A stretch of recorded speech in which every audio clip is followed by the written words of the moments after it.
In Gettysburg, Pennsylvania, Rob Gibson is keeping a photographic tradition alive by using equipment and chemicals from the Civil War era to take pictures of war reenactors.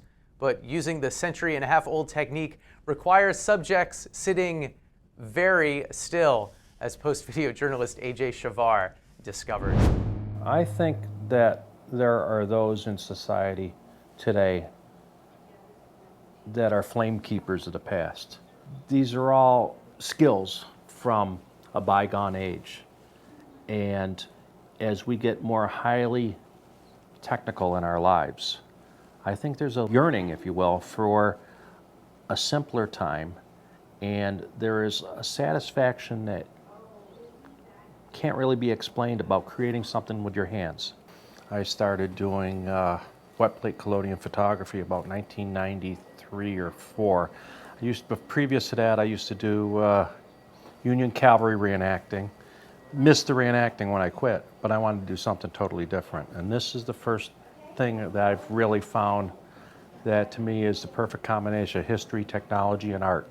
This allows me to do all that and still do something that's very founded in history, that has, I think, a real place in American history, where these were America's first photojournalists. These were the CNN of the era. And I think being able to bring that to light certainly is one of the attractions for it for me.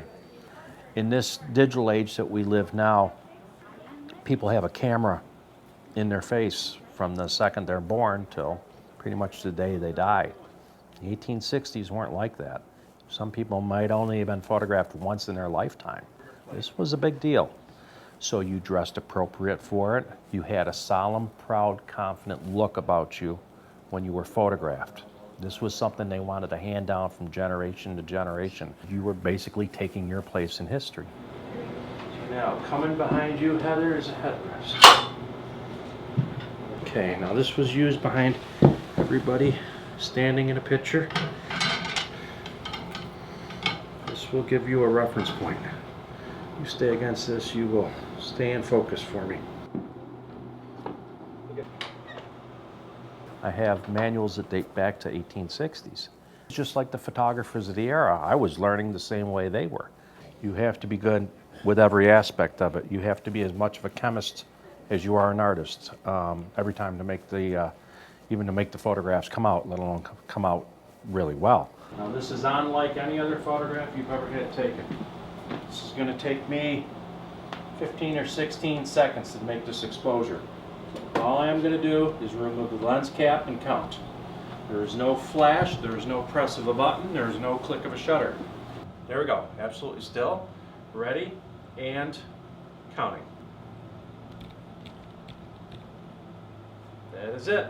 You can move. We'll see this in just a couple minutes, guys. That shouldn't do anything.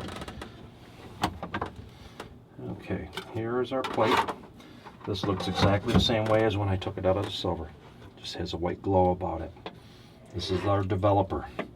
Iron sulfate, acetic acid, and 190 proof alcohol.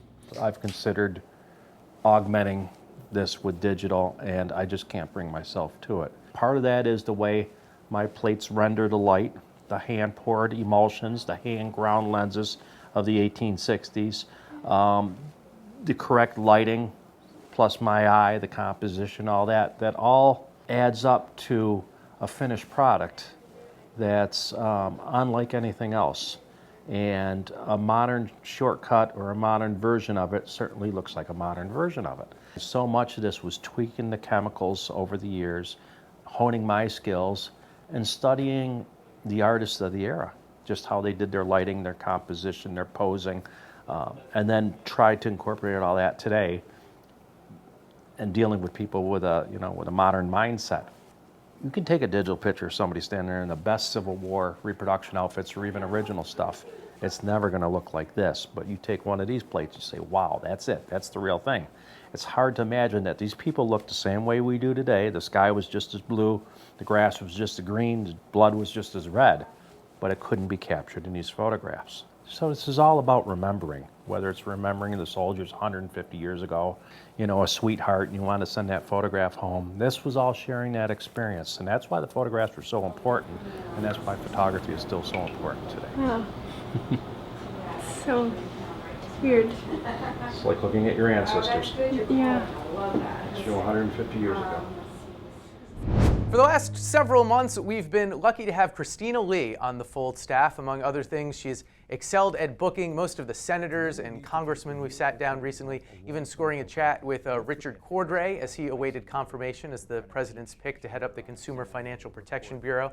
Christina has also been our resident Wall Street whiz, so it's not that surprising. She's headed to Bloomberg TV. We'll miss you, Clee. The rest of us will be back here tomorrow. See you then.